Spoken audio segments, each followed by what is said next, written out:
আমাদেরকে তুলনা করা হয়তো আমরা নাকি গোপালগঞ্জ ফেনী বিএনপির গোপালগঞ্জ নাকি আমরা কোনো চাকরিতে যাই, আমরা কোনো প্রশাসনিক কাজে যাই, আমরা কোনো ব্যবসায়িক কাজে যাই, আমি লীগ দেখছি আমরা ফেনীর মানুষ হওয়ার কারণে আমাদেরকে পোস্ট পদবিতে বঞ্চিত করা হয়েছে, ফেনীর মানুষ হওয়ার কারণে আমাদেরকে চাকরিতে বঞ্চিত করা হয়েছে, ফেনীর মানুষ হওয়ার কারণে আমাদেরকে ব্যবসায় আওয়ামী লীগ প্রতারিত করা হয়েছে বারবার।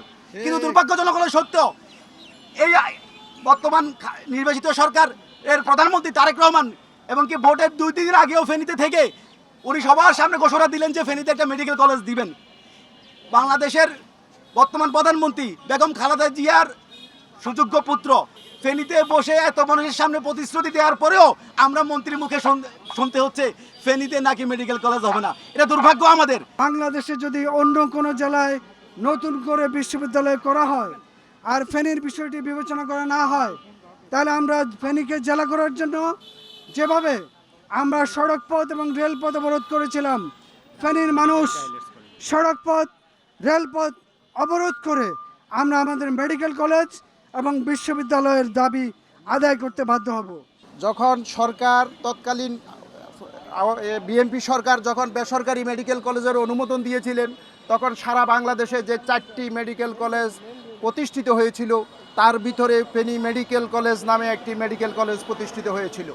অত্যন্ত দুঃখের বিষয়, তৎকালীন সরকার পরিবর্তন হওয়ার পরে যখন সে আওয়ামী লীগ সরকার আসলো, সে আওয়ামী লীগ সরকারও সেই মেডিকেল কলেজের অনুমোদন অব্যাহত রেখেছিল। তখন মেডিকেল কলেজগুলো ছিল বিশ্ববিদ্যালয়ের আন্ডারে।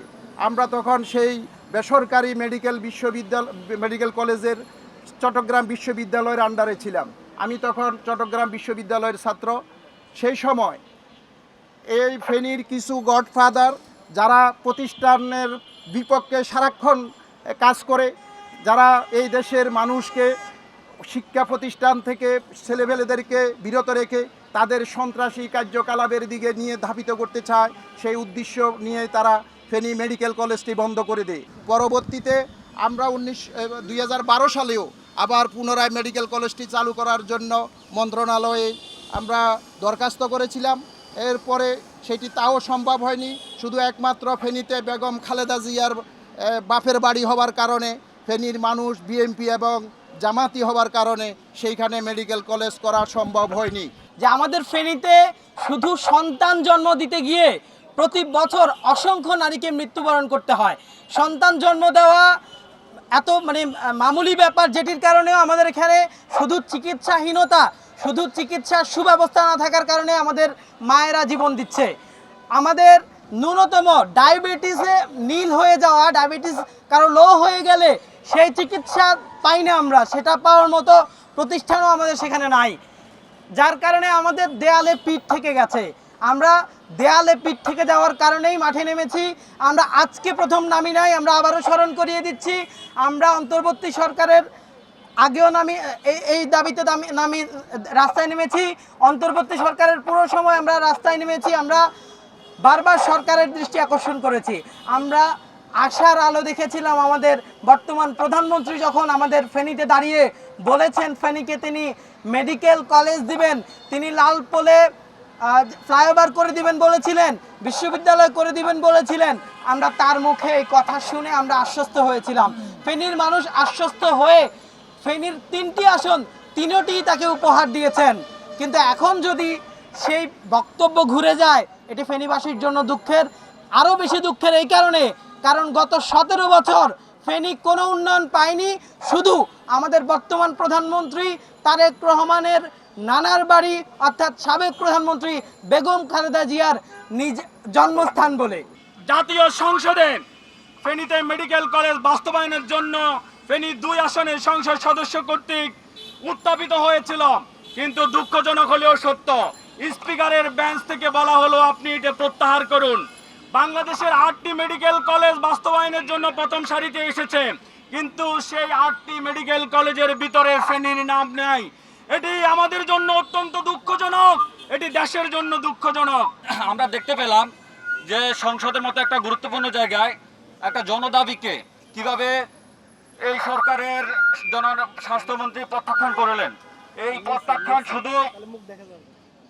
প্রত্যাখ্যান শুধুমাত্র ফেনীর মানুষকে না, উনি ফেনীর মানুষের যেই আকাঙ্ক্ষা, 3টি আসনে বারবার করে নির্বাচিত হয়ে আসা বিএনপির সেই এমপিদেরকে প্রত্যাখ্যান করলেন। সেই গণমানুষের দাবির সাথে সাথে গণমানুষের ভোটগুলোকে প্রত্যাখ্যান করলেন। অত্যন্ত অস্বস্তি বিষয় যে আজকে মেডিকেল কলেজের জন্য আমাদেরকে এখানে দাঁড়াতে হয়েছে এবং ফেনীর মানুষকে আজও পর্যন্ত উন্নত চিকিৎসার জন্য ঢাকা কিংবা চট্টগ্রামে দৌড়াইতে হচ্ছে। কার ইশারায় কারা আমাদের ফেনীকে ভয় করে, আমরা আমাদের দেশবাসীর কাছে সেই বিষয়টা উপস্থাপন করতে চাই।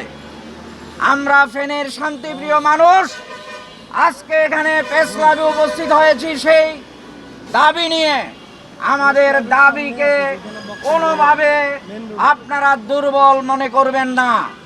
আমাদের এই দাবি আজকে এখানে শুরু হয়েছে, ফেনীর শহীদ মিনারেও চলছে, এরপরও পরবর্তী কর্মসূচি আসবে। আমরা আশা করব সরকারি দলের এমপিগণ ফেনীর যারা ছিলেন তারা সংসদে ভূমিকা রেখেছেন, বিরোধী দলের এমপি প্রার্থীরাও ভূমিকা রেখেছিলেন। আমরা ওনাদের কাছেও আমরা আশা করব আপনারা জনগণের কাতারে এসে কর্মসূচিতে অংশগ্রহণ করেন। আপনাদের পক্ষ থেকে কর্মসূচি আসুক, ফেনীবাসী ঐক্যবদ্ধ আপনাদের সাথে রাজপথে নেমে যাবে। যদি আপনারা গড়িমসি করেন, সংসদের এসি রুমে বসে কোনো ধরনের ষড়যন্ত্র করেন, তাহলে জনগণ কিন্তু আপনাদেরকেও বুঝবে যে আপনারাও ষড়যন্ত্রের সাথে একীভূত রয়েছেন।